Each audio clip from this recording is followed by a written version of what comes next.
so long it's like alchemy. They say thrones are never vacated, they're taken. We all know these boys from the Bay, man, they ain't faking. Game 5, Oracle Arena, all eyes on them. Right away, man, the refs were running shit like diarrhea. Look at this touch foul on Clay trying to fight over the screen. And, you know, the announcers quickly said, well, that's all right. That's how they're going to establish it. I'm not going to lie, y'all. I almost lost my shit in this first quarter, man. Because it's one thing to give them 50-50 calls, but when you're fabricating whistles, it had me worried that there was something going on. This was a nice call. You see Tristan Thompson, I've probably never seen him dribble that much in one series in his life, but they called Zaza's bluff, picking him up that far out on the floor. And then Za, though, he had some trouble, but you see the seal. One of the game plans early on was seal the big so they can't come over and help. And then Draymond, big early three, so important, making them second guess that strategy of leaving him wide open. Then Draymond, I love this, attack mode. Teams know that he really is looking to pass and create. Sometimes you have to just go all the way to the rim, whether you finish or not, you know, keep them honest. Between Clay and Dre, they absolutely put locks on Kevin Love all night. You see the rip down and Clay get out in transition. And like I said, this first quarter was really about the refereeing. There was both bad calls both ways. You see LeBron, and that, you know, okay, like I said, 50-50 call, fine, but don't just tweak the whistle. It was Clay and Katie, but then look at the chef. Prime chef turns around before it goes in. Now, it didn't go in, but that let me know what type of mindset Steph had going into this, and I was real pleased to see it. More Zaza battling. So there was fouls both ways. You see Love get his second foul. And Zaza, like I said, there was some struggle, but he did what he did with his physicality, sealing and battling inside, keeping the level of physicality up. Love, have yourself a seat just 3 minutes into the game. LeBron, I don't know why you ever bite at that hesitation. You see the N1, he gave the little head fake nod at the top of the key. To me, you always yield the three to LeBron. That's got to be the strategy. Then Steph, sleep. Kyrie picks his pocket. You know he's going to finish it going to the rim. I'd love to see a hard foul somebody. And then look, sloppiness on the inbounds outlet, and it's LeBron. Quick timeout for Kerr as Cleveland comes out of the gates, appearing to be the more hungry team in this Game 5 at Oracle Arena. You see bandwagon Snoop there. Oh, I always love the Dubs, baby. You can't go back to them Laker games when they ready. And you know why I low-key knew we were going to win? Because Illuminati Puff was sitting next to our bench. Chris Rock like, damn, there's a lot of white people here.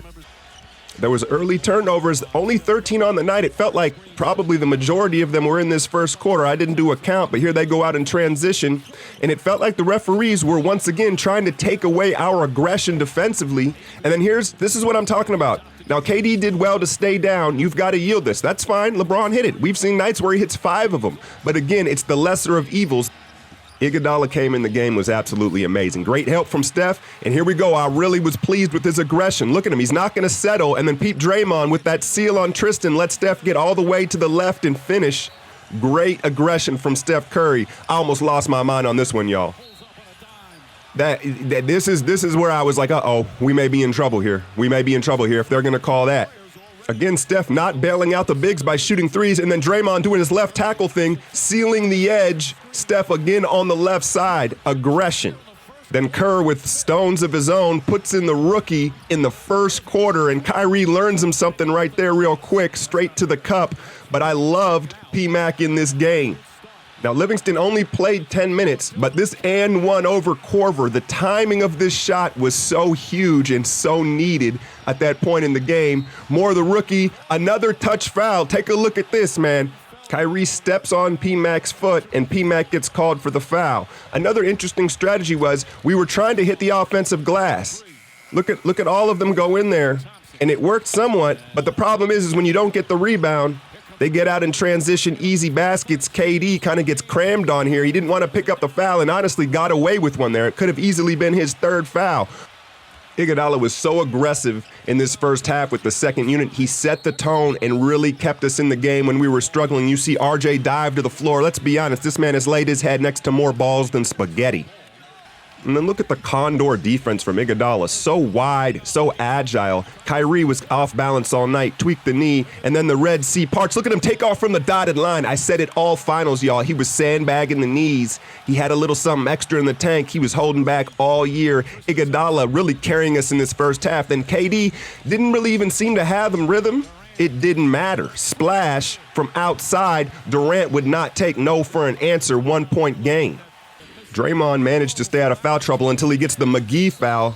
Table-topped. I thought it was interesting. Look at him help up Tristan Thompson. That was, there was a lot of respect shown from both sides, but right after that play, he picked up a second foul on Kevin Love. The screens break down. Shump, great job. Durant's like, here's the bailout.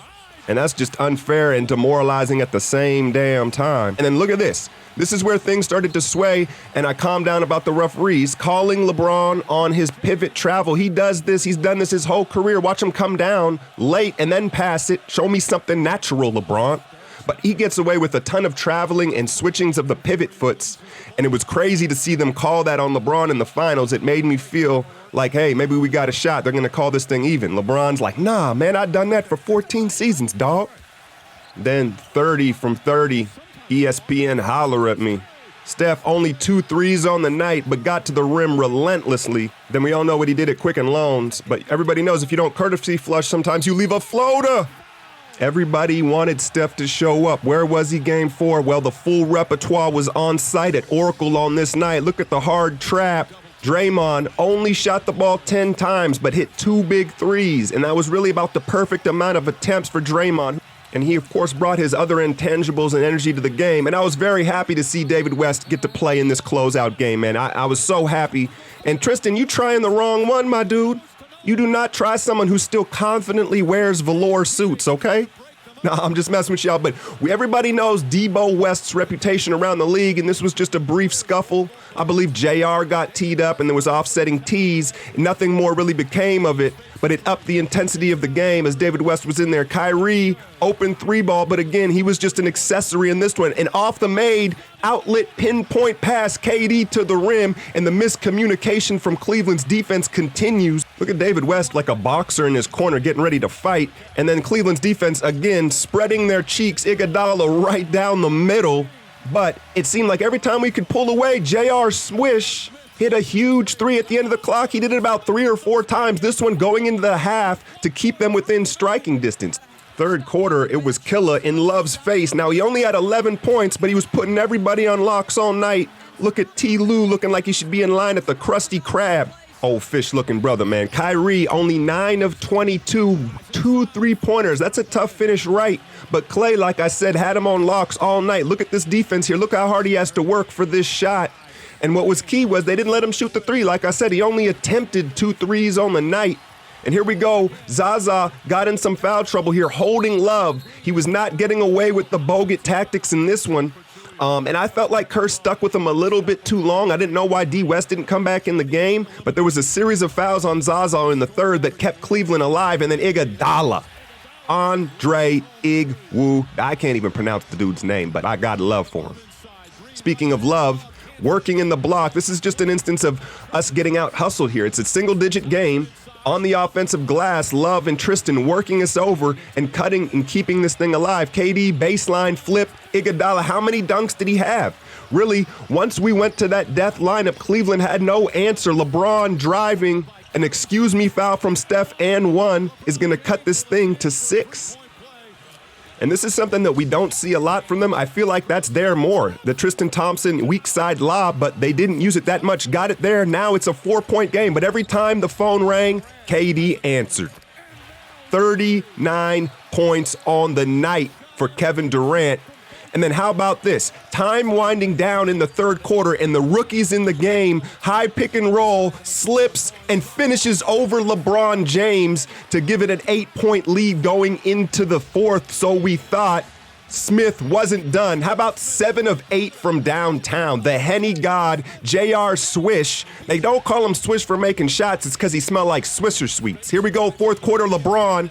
Maybe the most ungraceful prime athlete I've ever seen, but he gets the job done again. KD answering back in fourth. This is what it's all about. Fourth quarter closeout game, NBA Finals. Again, KD in the post, swings it. Who else, y'all? Who else? Andre, show me the money, Iguodala. How about 20 points on 38 minutes in the closeout? And then this is super difficult. Look at him backpedal to the 3-point line. Like I said, he wouldn't take no for an answer. This was his moment, and that's how it would be. Now, I thought this was very interesting. LeBron sits down in the fourth quarter. I don't know I don't know. I have no explanation for that, y'all. That was very interesting to take him out at that moment. You saw the score and the time. In comes the death lineup, and it just became surgical at this point. They kept Korver on the court, I presume, to spread the ball, so they traded offense for defense being down. And then look at Kyrie's effort here. You could see they're starting to give in and concede this championship run here. Another one backdoor, Steph. And at this point, this is my favorite part of it. It's not once they win it, it's when they're starting to realize they're going to win it. And you can just see the energy and the expressions on their faces as the Warriors realizing we got another one and Cleveland is about to lose. And then it's only fitting that the man Steph gets to dance cook on Kyrie in his face. Got it. Game over, y'all.